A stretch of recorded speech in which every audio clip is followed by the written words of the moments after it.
Assalamualaikum warahmatullahi wabarakatuh. Jumpa lagi dengan saya, Dewi. Kali ini saya akan menjelaskan tentang membentuk jiwa sosial kemasyarakatan anak. Di video sebelumnya saya sudah menjelaskan tentang bagaimana caranya kita sebagai orang tua mempengaruhi jiwa anak dan akal anak. Nah, di sini kita akan membahas khusus tentang bagaimana caranya kita menghadapi anak yang apatis atau anak yang tidak peduli dengan lingkungan sekitarnya. Jadi di buku yang saya baca, buku Prophetic Parenting, Cara Nabi Mendidik Anak, sudah dijelaskan secara detail poin-poin yang perlu kita ketahui untuk mengubah atau menanamkan jiwa sosial kemasyarakatan pada anak.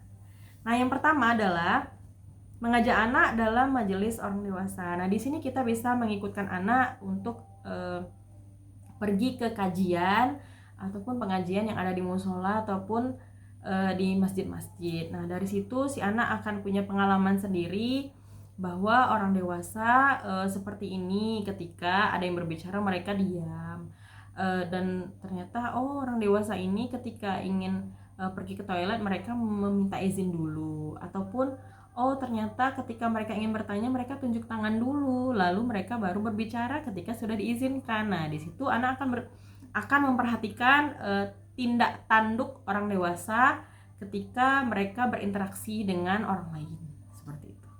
Yang kedua, mengutus anak untuk melaksanakan keperluan. Nah, di sini kita bisa mempercayakan anak kita untuk menghantarkan makanan ke tetangga kita. Nah, dari situ mereka punya pengalaman sendiri bahwa aku sudah dapat amanah nih dari orang tua. Aku harus memastikan makanan ini selamat ke tangan tetanggaku, dan aku ternyata bisa melihat mereka sangat senang mendapatkan makanan dari orang tuaku. Nah, di situ mereka punya pengalaman bahwa bertetangga itu sangat penting dan menimbulkan rasa kebahagiaan tersendiri gitu.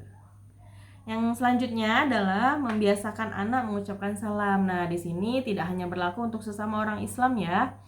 Kita harus ajarkan anak menyapa orang dewasa, anak kecil, dan itu kita tidak perlu mengajarkan mereka mengucapkan salam yang panjang. Kita cukup meminta mereka untuk ketika bertemu orang tua ucapkan selamat pagi Pak, halo Dek, mau kemana Kak, seperti itu.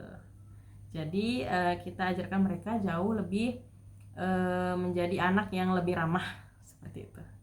Selanjutnya menjenguk anak sakit. Nah, ketika anak orang lain sakit contohnya ya, misalnya temannya anak kita sakit, nah kita bisa mengajak anak kita untuk menjenguk anak yang sakit ini. Nah, di situ anak kita akan bisa melihat bagaimana caranya adab-adab menjenguk orang sakit. Misal kita bawa tentengan isinya buah dan sayur, buah dan roti-rotian misalnya.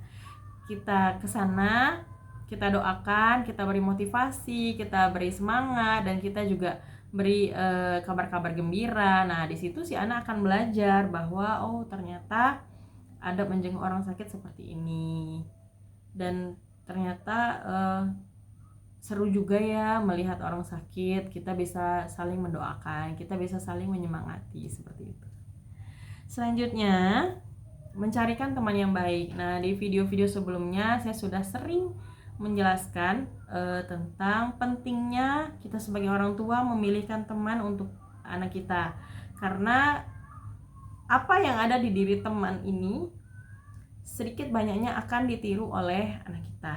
Nah, kita pastikan teman-teman yang akan kita berikan ke anak kita adalah teman yang soleh, teman yang punya adab, yang punya sopan santun, yang punya ucapan yang baik-baik, seperti itu.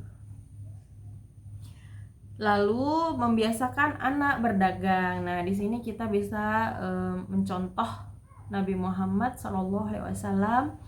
Beliau mulai berdagang sejak kecil bersama pamannya yang dari awalnya berbisnis antar kota, lalu berbisnis antar negara. Nah, di situ beliau tumbuh menjadi anak yang jauh lebih dewasa, jauh lebih tenang, jauh lebih cerdas dibandingkan anak-anak seumurannya. Nah, kita perlu nih mengajarkan anak kita untuk berdagang sejak dini, karena berdagang itu adalah sunnah. Jadi, ketika kita ingin mengajarkan anak kita berdagang, kita bisa jelaskan bahwa Nabi Muhammad seperti ini ketika kecil. Kita coba yuk jual ini, misalnya seperti itu. Jadi pintar-pintar teman-teman ya. Entah itu kita minta anak kita menjualkan es atau pensil atau stiker dan lain sebagainya. Lanjut, mengajak anak menghadiri perayaan yang disyariatkan. Nah, di sini kita bisa mengajak anak kita untuk melihat prosesi akad nikah. Di situ si anak akan punya pengalaman baru nih. Ternyata akad nikah ini adalah sebuah syariat. Jika akad nikah tidak sempurna, maka syariatnya akan tidak sah, seperti itu. Akad nikah ini terdiri dari wali, saksi, ijab, dan qabul, dan mahar, seperti itu. Jadi si anak ini punya ilmu baru bahwa ternyata akad nikah ini adalah suatu yang sakral, suatu yang tidak bisa dipermainkan atau tidak bisa dihilangkan, seperti itu. Dan yang terakhir, mengajak anak menginap di kerabatnya yang soleh. Nah, di sini kita bisa memilah-milah mana kerabat kita yang soleh dan mana yang kerabat kita yang tidak terlalu soleh. Jadi kita harus lebih mengutamakan kerabat yang soleh untuk dijadikan tempat tinggal anak kita semalam atau 2 malam. Nah, di situ kita biarkan anak kita untuk mempelajari bagaimana caranya si kerabat soleh ini melakukan kesehariannya dari pagi sampai malam. Nah, misal selesai sholat subuh mereka akan mengaji bersama. Dan di situ anak akan belajar bahwa oh ternyata setelah sholat harus ngaji. Oh ternyata harus mendengarkan kultum dulu dari ayahnya sekitar 5 menitan. Oh setelah ini mereka akan makan. Oh setelah ini mereka akan berolahraga sedikit, kecil-kecilan seperti itu ya. Terus senam seperti itu. Nah, si anak akan punya pengalaman baru nih. Pengalaman bagaimana caranya hidup di antara keluarga yang soleh. Nah, dari situ si anak ini akan meniru dan mereka akan lebih terbiasa seperti itu. Ketika mereka akan dewasa nanti, mereka akan selalu mengingatnya. Jadi tidak ada salahnya kita mempersilahkan anak kita untuk menginap di kerabat kita yang soleh. Nah, jadi itulah poin-poin yang perlu kita ketahui bagaimana caranya kita menanamkan jiwa sosial kemasyarakatan pada anak. Semoga anak-anak kita tidak tumbuh menjadi anak yang apatis, menjadi anak yang cuek terhadap lingkungannya, atau bahkan menjadi anak yang takut bertemu orang di luar sana seperti kita misalnya. Nah, semoga anak-anak kita anak-anak yang lebih berkualitas, anak-anak yang lebih paham betul bahwa bermasyarakat itu sangat penting dan sangat disunahkan untuk berbuat baik terhadap lingkungan di sekitar kita. Oke, sekian dulu. Terima kasih atas perhatiannya.